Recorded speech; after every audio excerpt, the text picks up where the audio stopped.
क्या electoral bond के expose होने का या जो सुप्रीम कोर्ट ने जो फैसला सुनाया है उसका असर किसान पर, जैसा कि नविंदु भाई बोल रहे थे कि कारपोरेट कंपनी और किसान दो ये है, क्या आपको एक तरफ लोकतंत्र है, दूसरी तरफ जो है राजशाही है, ठोकतंत्र है। ईडी को भेज दीजिए, सीबीआई को भेज दीजिए, पुलिस को भेज दीजिए, ये ठोकशाही है। ठोकतंत्र लोकतंत्र, ठोकतंत्र बराबर लोकतंत्र चल रहा है।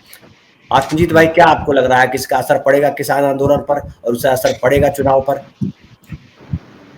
देखिए, जहां तक किसान आंदोलन की बात है, किसान आंदोलन अब जिस मुहाने पे खड़ा है उसमें वो शंभू बॉर्डर पे है।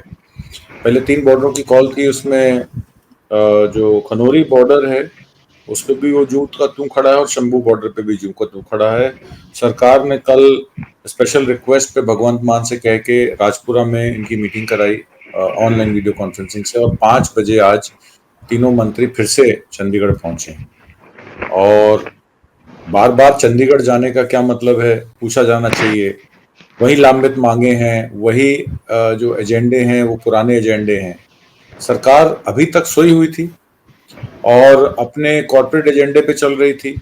वो सोच रही थी राम नाम का प्रतिष्ठान करके और कॉर्पोरेट्स को अपने साथ रख के, ऑपोजिशन को एंटी नेशनल परिवारवादी बता के, और सब काम उनके आसान हो जाएंगे। पर वो ये नहीं समझ रही थी कि किसान दोबारा खड़े हो सकते हैं। कुछ समझौतावादी ताकतों ने उस आंदोलन को समाप्त किया ये कहकर कि एमएसपी एक सपना है, वो सपना देखना बंद कर दो। हमें कहा गया एमएसपी सपना है, सपना देखना बंद कर दो। ये 3 कृषि कानून वापस हो गए, चुपचाप लोग घर चले जाओ, नहीं तो ये भी वापस नहीं।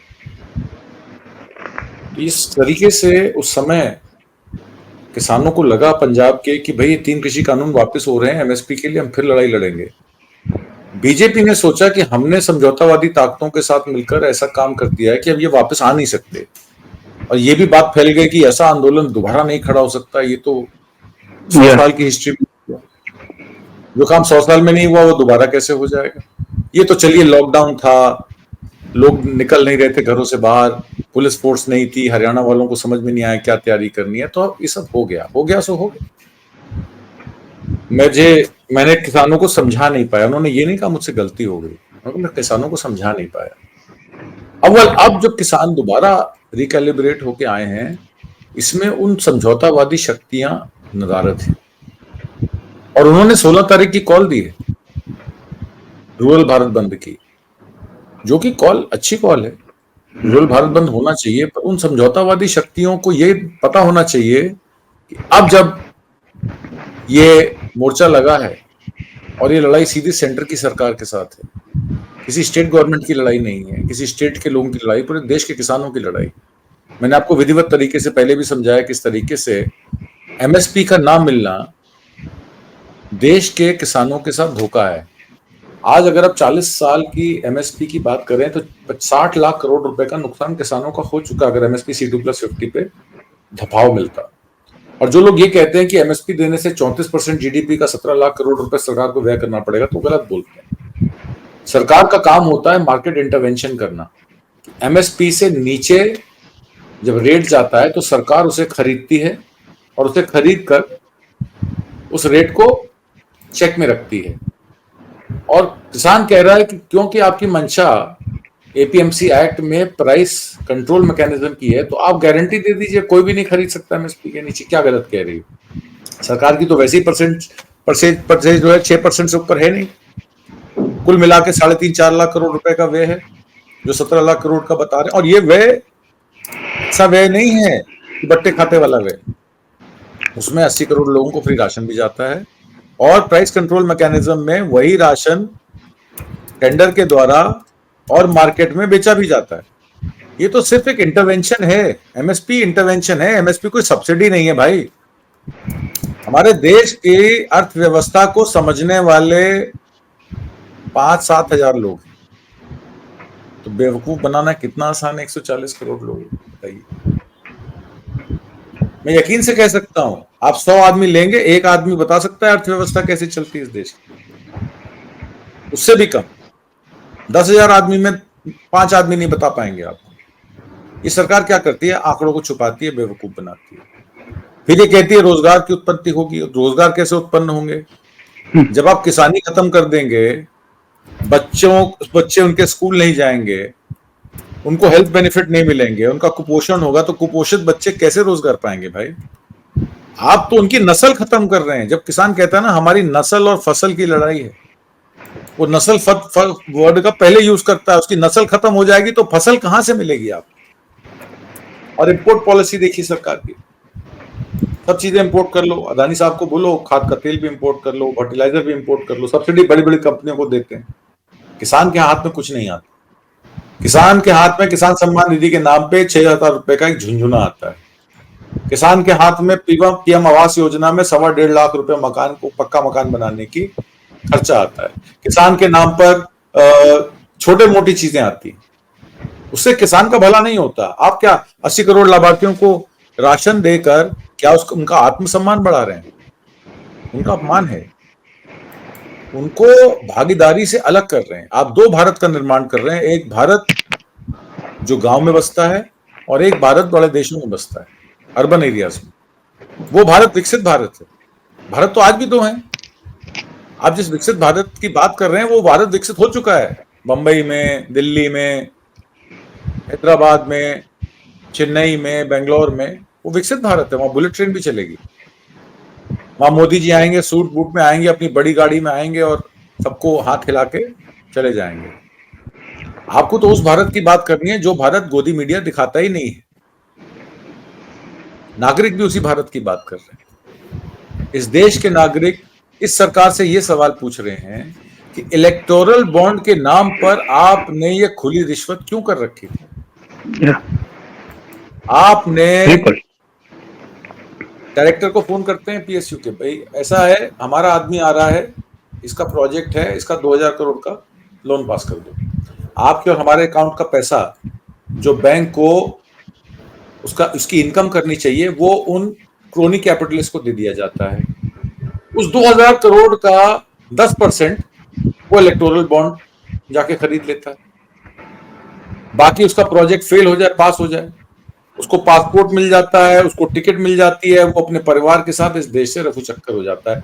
अनगिनत बिलियनियर्स मिलियनियर्स इस देश से भाग गए और सबसे ज्यादा भागे तो गुजरात से भागे। अब आप कहेंगे तो राहुल गांधी भी कहते हैं जब भागने वाले केस हो जाएगा आप पर केस हो जाएगा, ऐसा मत बोलिए। अरे केस देखिए हुआ था, केस, अरे देखिए उस पे केस हुआ था, उस पे फिर और हमारे राजेश भाई सबसे पहले आपत्ति उठाएंगे। राजेश भाई देखिए नहीं उठाएंगे। राजेश भाई बिहारी को बोलिए, बिहारी को जब बोलते हैं बिहारी केस नहीं करता, 3 बिहारी यहाँ पे है। कोई गोदी मीडिया के पत्रकार थोड़ी ना है ठाकुर सिंह। बात यह है कि जब आप लोगों को यहां से पासपोर्ट देके जाने देते हैं और फिर कहते हैं कि मैं देश का चौकीदार हूं, देश का धन जाने नहीं दूंगा, और इलेक्टोरल बॉन्ड से अगर वो लिस्ट आ जाएगी, अगर उसमें नीरव मोदी, ललित मोदी, विजय माल्या का नाम होगा, तब आप क्या करेंगे बताइए? सवाल मेरा ये है। तो पैसा अगर उन लोगों का नाम हुआ, मेहुल चौकसी का नाम हुआ, विजय माल्या का नाम हुआ, तो आप क्या करेंगे, क्या जवाब देंगे? इसका जवाब क्या है? और एक बात और बता दूं, इलेक्टोरल बॉन्ड पे जो फैसला आया है ना, ये ईवीएम की लड़ाई को और तेज करेगा। बिल्कुल। ईवीएम पे आपने आज इंडियन एक्सप्रेस की खबर पढ़ी होगी, उसमें जो फर्स्ट चेक होता है उसमें आप ही के बिहार के स्टेट में और 25 स्टेटों में 38% तक फॉल्टी ईवीएम पाए गए हैं। उनके यूनिट्स में फॉल्टी यूनिट्स थे, वो जिनको भेजा जा रहा था। वहां का जो फर्स्ट चेक होता है, जो वो इलेक्शन ऑफिसर होते हैं, और ये आरटीआई में पता लगा। अब आप बताइए, जिसका 5% जो है फॉल्टी अलाउड हो, और वो 35, 40, 38% तक फॉल्टी ईवीएम्स हैं, और आप वीवीपैट की काउंटिंग नहीं कराना चाहते हैं, वीवीपैट से काउंटिंग नहीं कराना चाहते हैं। आप कहते हैं ईवीएम में कुछ गड़बड़ नहीं है। ये ऑपोजिशन वाले ऐसे बोलते हैं। जीत भाई, ईवीएम पे बात करेंगे एक दिन, अभी किसानों की बताइए। किसानों का तो देखिए, मैंने आपको बताया, आज मीटिंग तीसरे दौर की वार्ता चल रही है। इस सरकार से मुझे बिल्कुल उम्मीद नहीं है कि वो अगर आपको लिखित में एमएसपी दे भी देगी तो वाकई 2024 में आपको एमएसपी मिलेगी। आप फर्ज कीजिए, आप एक आप समझिए कि आप दलहन का काम करते हैं, दलहन की सोर्सिंग क्या है 0.3%, तिलहन की सोर्सिंग क्या है एमएसपी पे 0.1%। आप दलहन की करते हैं, आप तूर की दाल उगाते हैं, आपकी दाल का एमएसपी उन्होंने कह दिया ठीक है भैया हम 8,000 रुपए 8,500 रुपए देंगे, और 60 रुपए किलो दाल में अगर साउथ अफ्रीका से यहाँ फ्री ऑन बोर्ड मिल रही है, अदानी साहब तो इंपोर्ट कर लेंगे, तो आपकी दाल को कौन खाएगा? चूहा खाएगा। जब तक आप import export policy, agricultural policy को साथ लेके नहीं चलेंगे, हमारे देश का सारा एक्सपोर्ट रुका हुआ है, चावल का एक्सपोर्ट रुका हुआ है, गन्ना किसानों को आप एफआरपी एसएफपी के रेट दे देते हैं, इलेक्शन के नजदीक आते कभी 30 रुपए बढ़ा देते, कभी 40 रुपए। सबसे ज्यादा चीनी की निर्माण यहां होती है, और फिर आप चीनी का एक्सपोर्ट भी नहीं कर पाते। आपका प्याज का एक्सपोर्ट रुका हुआ है, आपका गेहूं का एक्सपोर्ट रुका हुआ है, आपके नॉन बासमती चावल का एक्सपोर्ट रुका हुआ है। किसानों को मकबूल कीमत मिलेगी तो कैसे मिलेगी? आपकी पॉलिसी एग्रीकल्चरल है ही नहीं, क्योंकि आपने शुरू से ही पॉलिसी अर्बन एरियाज की इंडस्ट्रियल पॉलिसी बनाई। आपके किताब में किसान मजदूर का मेरे नाम का वर्ड है ही नहीं। तो आप क्या करेंगे? आप उन पे पैलेट गन चलाएंगे, आप उन पे आंसू गैस के गोले छोड़ेंगे, वो भी एक्सपायर्ड वाले, 1-2 नहीं, 2,000-3,000। तो पत्रकार वहां बैठे थे और वहां पे लंगर का प्रबंध हो रहा था, तो पत्रकारों को कहा वहां लंगर खिलाने वाले ने कि भाई तुम लोग भी बैठ जाओ। कहते यहाँ पे शेलिंग हो रही है, टीयर गैस बॉम्ब छोड़े जा रहे हैं, पैलेट गन चल रही है, आप कह रहे हैं लंगर खाओ। कहते बेटा ये तो सब चलता रहेगा, हमें उम्मीद थी ये सब होगा, और 6 महीने जाके दिल्ली में भी तो बैठना है, तो यहीं बैठ जाते हैं 6 महीने करने तो इनको शेलिंग। हमारे पास हर चीज का इलाज है, हमारे पास बेकिंग सोडा है, नमक है, उससे आंख मुंह साफ हो जाएगा। आप भाई लेकिन किसानों से कहिए जब वोटिंग का समय आया तो घर जाके वोट भी देके आए, नहीं तो सरहद पे तो रहेंगे, चुनाव से कुछ बदलेगा नहीं। देखिए किसान सब जानता है किसको वोट देना है, कब देना है, किस वजह से देना है। इंडिया अगेंस्ट करप्शन पे वोट किया ना किसानों के खिलाफ, वोटिंग की ना किसानों ने वोटिंग की ना यूपीए के खिलाफ करप्शन के मामले पर। मोदी जी को जिताया 2019 में, फिर उनको वोट दिया, किसानों ने ही तो वोट दिया। अब 2024 में 10 साल बाद मोदी जी उस वोट का क्या सिला दे रहे हैं आप बताइए। आपने कहा किसान वोट क्यों दे मोदी जी को, तो मोदी जी को वोट 10 साल दिया ना किसानों ने? नहीं दिया तो बता दीजिए। जाटों ने भी दिया। 10 साल बाद तो मिला क्या? 10 साल बाद जब आप मैनिफेस्टो का लेखा जोखा मांग रहे हैं तो आपको पैलेट गन, रबड़ गन और आंसू गैस के गोले मिल रहे हैं भाई। इससे ज्यादा बर्बरता पूर्वक कौन सरकार करती है? ये तो दमनकारी नीतियां हैं, ये तो हिटलर शाही से भी आगे निकल गए। मेरे बोलने से क्या होता है? तो लोग देख ही रहे हैं। कंक्लूड करिए, हो गया है, 1.25 घंटा हो गया है, क्लोज करें। जी जी जी जी जी जी। तो कंक्लूजन यही है जनाब कि आज जो लोगों में एक विश्वास आया है कि इलेक्शन कमीशन पे जो सुप्रीम कोर्ट ने नकेल कसी है कि ये इलेक्टोरल बॉन्ड की लिस्ट निकाल के दीजिए, पब्लिश कीजिए और बताइए कौन कौन वो लोग हैं। उनकी जब उनके नाम आएंगे तो आप ये भी चेक करिएगा कि उनकी कंपनी के अकाउंट्स में दिवालिये तो नहीं है, अनिल अंबानी जैसे दिवालिये तो नहीं है जो अपना बचाव कर रहे हैं, उनपे ईडी सीबीआई ना जाए इसके इलेक्टोरल बॉन्ड खरीद रहे हैं। ये कौन सा इलेक्टोरल बॉन्ड है जो सीबीआई, ईडी और आईटी को दूर रखता है? क्या इसमें डायरेक्ट सरकार? मैं आपको अगर इसको पॉलिटिकल टर्म्स पे कहूं तो ये मोदी जी के खिलाफ का ऑर्डर है, बिल्कुल उन्हीं की सरकार के खिलाफ का ऑर्डर है, और इसमें मोदी जी को नैतिकता के आधार पे इलेक्शन से पहले रिजाइन कर देना चाहिए। आपने तो ऐसी बात करते नैतिकता, कहाँ से ये शब्द आया है? ये जरूर ये अंग्रेजी आया है। अब वो फिर से इसलिए आया है कि इलेक्शन 2024 का आ रहा है, वो फिर चौकीदार बन सकते हैं। आत्मजीत भाई, नैतिकता कहाँ, किस चिड़िया का नाम है? हिंदुस्तान में तो चिड़िया कभी थी नहीं। मैं कह रहा हूँ देश के 2014 से आपने देखी चिड़िया को।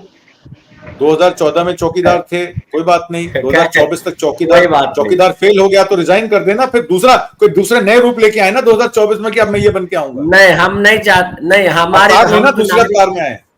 हम तो नागरिक होने के नाते कहें कि रिजाइन न करेंगे, हम हराना चाहते हैं, हम रिजाइन नहीं होने देना चाहते हैं। हम एक नागरिक, एक वोट हमारा है कि भैया हम आपको रिजाइन करेंगे वोट देके तभी तो जाएंगे हराएंगे, इलेक्शन में। हम आपको रिजाइन नहीं करने करें, आप जमे रहिए जब तक इस देश का बहुसंख्य चाहे कि आप रहे तब तक रहिए, लोकतंत्र यही है। तो बहुत बहुत धन्यवाद आप जीत भाई।